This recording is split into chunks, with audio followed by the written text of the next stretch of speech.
Rezort obrany prvýkrát ukázal nové sídlo, v ktorom bude sedieť minister. Kým Robert Kaliňák hovorí o novej pýche, opozícia ho kritizuje za zbytočný luxus.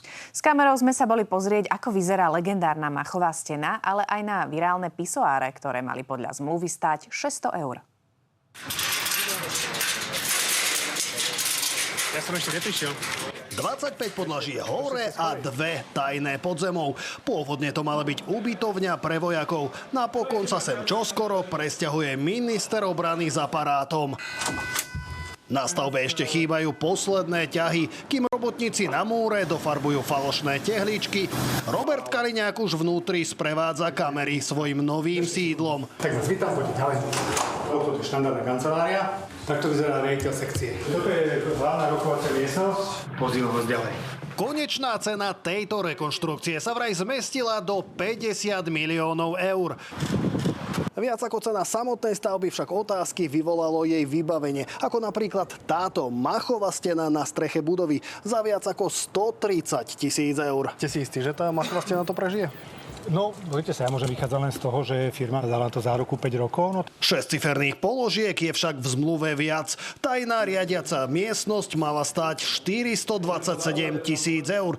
Obrovská LED obrazovka na fasáde ďalších 400 000. Všimol som si, že ešte aj dnes je zasnutá. Neboli to vyhodené peniaze?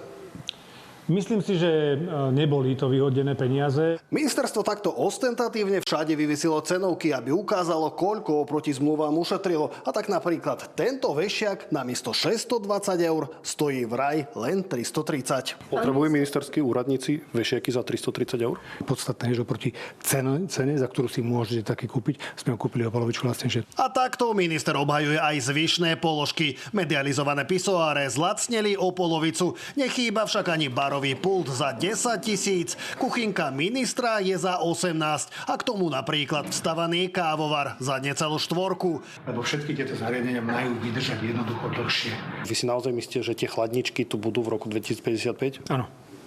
Inde zas vraj zauradovala prirážka za bezpečnosť. Napríklad pri cenovke týchto dverí. 2800 eur za dvere a tých sú stovky, to vám príde v poriadku? Áno, úplne mi to príde v poriadku, pretože si musíte pozrieť, že čo to celé obsahuje. Luxusné, papalášské, nové sídlo ministerstva obrany. To všetko ukazuje, ako sa správa Smer a Kaliňák osobne k našim peniazom, ktoré platíme z daní. To slovíčko predražené pre kukurica neplatí. Je to jednoducho klasický opozičný vymysel. Presťahovať sa do kancelárie s výhľadom by sa mal minister počas leta. Stavebný ruch ale z areálu zatiaľ nezmizne. Ministerstvo obrany pred pár dňami podpísalo ďalšiu zmluvu za 12 miliónov eur na rekonštrukciu tejto budovy za mnou.